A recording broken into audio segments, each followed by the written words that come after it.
নমস্কার, SK academy YouTube চ্যানেলের আরেকটি নতুন ভিডিওতে সবাইকে স্বাগত। আজকে আমরা আপকামিং এক্সামের জন্য মিক্সড জিকে প্রশ্ন উত্তর নিয়ে আলোচনা করব। ক্লাসটি তোমরা প্রথম থেকে শেষ পর্যন্ত মন দিয়ে দেখো। চলো আজকে ক্লাসের প্রথম কোশ্চেন দেখি। 1 নম্বর কোশ্চেন, রক্ত জমাট বাঁধার জন্য কোন ভিটামিন অত্যন্ত গুরুত্বপূর্ণ? অপশানগুলো দেখো। অপশান এতে আছে ভিটামিন সি, অপশান বিতে আছে ভিটামিন কে, অপশান সিতে আছে ভিটামিন ডি এবং অপশান ডিতে আছে ভিটামিন বি12। সঠিক উত্তর রক্ত জমাট বাঁধার জন্য অপশান বি ভিটামিন কে অত্যন্ত গুরুত্বপূর্ণ। চলো আছে ক্লাসের দ্বিতীয় কোশ্চেন দেখি। 2 নম্বর কোশ্চেন দেখো, কোন ভিটামিনের অভাবে অতিরিক্ত রক্তপাত ঘটে? এই প্রশ্নের সঠিক উত্তর হবে অপশান বি ভিটামিন কে এর অভাবে অতিরিক্ত রক্তপাত ঘটে। অর্থাৎ ভিটামিন কেই হচ্ছে রক্তকে জমাট বাঁধতে সাহায্য করে, তাই ভিটামিন কে এর অভাবে আমাদের কি হবে? অতিরিক্ত রক্তপাত ঘটবে। ঠিক আছে, ভিটামিন কে এর রাসায়নিক নাম আমরা জানবো। ভিটামিন কে এর রাসায়নিক নাম হলো ফাইলোকুইনন। মাথায় রাখবে ভিটামিন কে কিন্তু ফ্যাটে দ্রবণীয়। তাহলে জলে দ্রবণীয় ভিটামিনগুলি কি? জলে দ্রবণীয় ভিটামিনগুলি হলো ভিটামিন বি এবং ভিটামিন সি। ঠিক আছে, এগুলো অবশ্যই তোমরা মাথায় রাখবে। নেক্সট কোশ্চেন, 3 নম্বর কোশ্চেন দেখো, কোন ভিটামিন শরীরে ক্যালসিয়াম শোষণকে উৎসাহিত করে? খুব ইম্পর্টেন্ট একটি কোশ্চেন। অপশান এতে আছে ভিটামিন সি, অপশান বিতে আছে ভিটামিন কে, সিতে আছে ভিটামিন ডি এবং অপশান ডিতে আছে ভিটামিন বি12। সঠিক উত্তর অপশান সি, অর্থাৎ ভিটামিন ডি শরীরে ক্যালসিয়াম শোষণকে উৎসাহিত করে।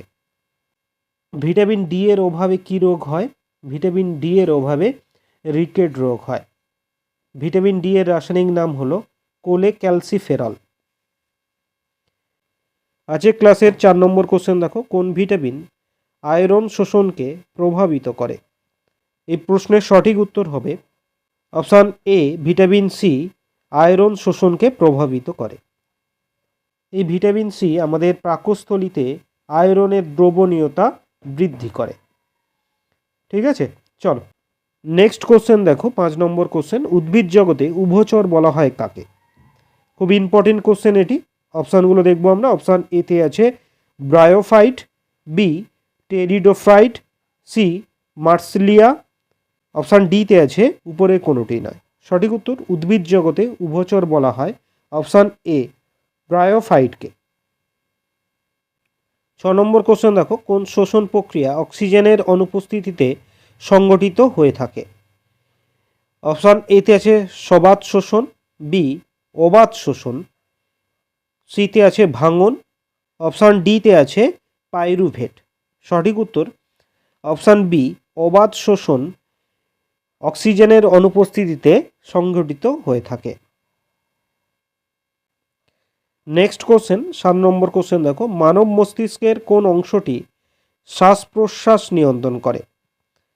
অপশানগুলো দেখবো আমরা। অপশান এতে আছে মেডুলা, বি সেরিব্লাম, সিতে আছে মধ্য মস্তিষ্ক এবং অপশান ডিতে আছে অগ্র মস্তিষ্ক। সঠিক উত্তর মানব মস্তিষ্কের অপশান এ মেডুলা অংশটি শ্বাস প্রশ্বাস নিয়ন্ত্রণ করে থাকে। আমরা অপশানগুলোর একটু ডিটেলস জেনে নিই। অপশান বিতে আছে দেখো সেরিব্লাম। এই সেরিবেলামের কাজ হলো ভয় এবং আনন্দের প্রতিক্রিয়া নিয়ন্ত্রণ করা। অপশান সিতে দেখো মধ্য মস্তিষ্ক। মধ্য মস্তিষ্কের কাজ দর্শন ও শ্রবণ নিয়ন্ত্রণ করা এবং বিভিন্ন পেশির কাজের সমন্বয় সাধন ও ভারসাম্য রক্ষা করা। এগুলো তোমরা অবশ্যই মনে রাখবে। আজকে ক্লাসের 8 নম্বর কোশ্চেন দেখো, মানুষের মধ্যে সন্তানের লিঙ্গ কিসের দ্বারা নির্ধারিত হয়? অপশান এতে আছে অটোসোম, বি পৈতৃক ক্রোমোজোম, সি মাতৃ ক্রোমোজোম, ডি মাতৃপৈতৃক উভয় ক্রোমোজোমের দ্বারা। সঠিক উত্তর মানুষের মধ্যে সন্তানের লিঙ্গ অপশান বি পৈতৃক ক্রোমোজোমের দ্বারা নির্ধারিত হয়ে থাকে। নম্বর কোশ্চেন দেখো, এক প্রজন্ম থেকে অন্য প্রজন্মে উত্তরাধিকার সূত্রে প্রাপ্ত জেনেটিক উপাদান কি? অপশান এতে আছে enzyme, B protein, C DNA এবং অপশান ডিতে আছে আরএনএ। সঠিক উত্তর, এক প্রজন্ম থেকে অন্য প্রজন্মে উত্তরাধিকার সূত্রে প্রাপ্ত জেনেটিক উপাদানটি হল অপশান সি ডিএনএ। ঠিক আছে, চলো আজকে ক্লাসের 10 নম্বর কোশ্চেন দেখি। 10 নম্বর কোশ্চেন দেখো, মানব বৃদ্ধির হরমোন কোন গ্রন্থি দ্বারা নিঃসৃত হয়? এটি খুব ইম্পর্টেন্ট একটি কোশ্চেন। অপশানগুলো দেখবো আমরা। অপশান এতে আছে পিটুইটারি গ্রন্থির পোস্টেরিয়র লোব, অপশান বিতে আছে পিটুইটারি গ্রন্থির পূর্ববর্তী লোব, অপশান সিতে আছে থাইরয়েড গ্রন্থি এবং অপশান ডিতে আছে অগ্নাশয় থেকে।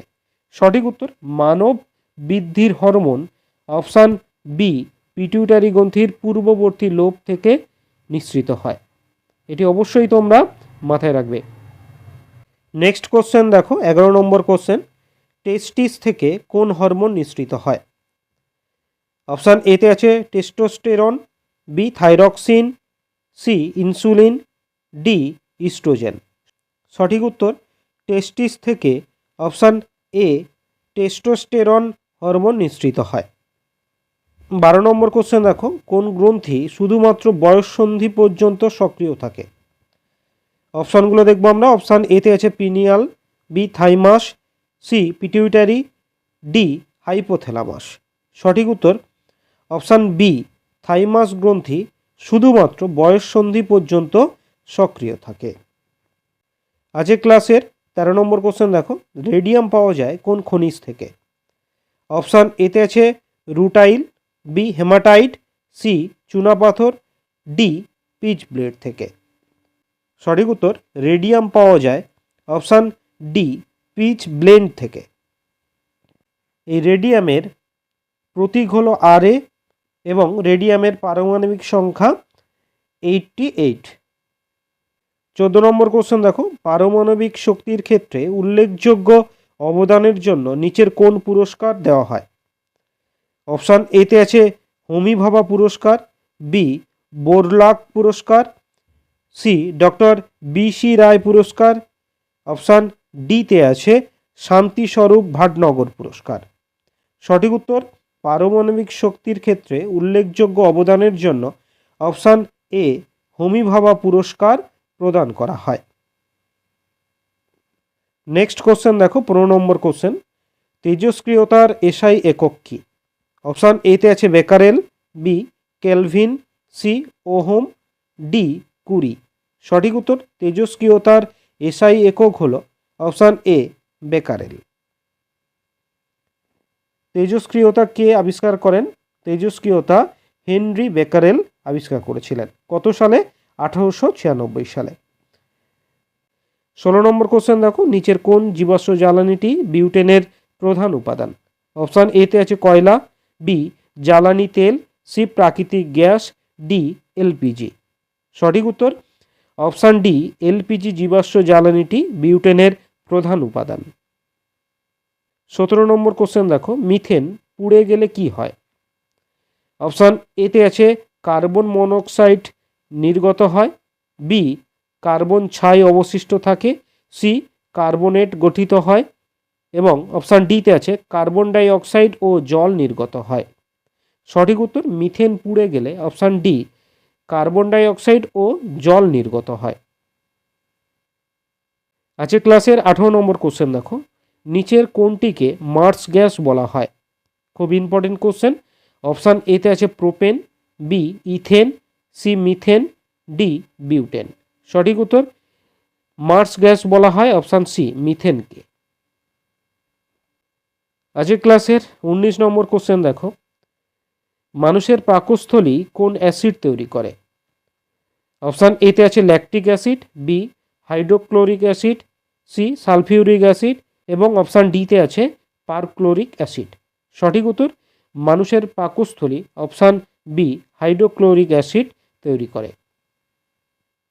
আজকের ক্লাসের শেষ কোশ্চেন 20 নম্বর কোশ্চেন দেখো, সমস্ত অ্যাসিডের জন্য সাধারণ উপাদান হলো কোনটি? অপশানগুলো দেখবো আমরা। অপশান এতে আছে bromine, B chlorine, C iodine, D hydrogen. সঠিক উত্তর সমস্ত অ্যাসিডের জন্য সাধারণ উপাদান হলো অপশান ডি হাইড্রোজেন। আজকে আমরা হুবহু কমনযোগ্য বাছাই করা 20টি মিক্সড জিকে প্রশ্ন উত্তর নিয়ে আলোচনা করলাম। তোমাদের যদি ক্লাসটি ভালো লাগে অবশ্যই একটি লাইক করো এবং চ্যানেলটি সাবস্ক্রাইব করে রেখো। ভালো থেকো সবাই, ভালো করে পড়াশোনা করো।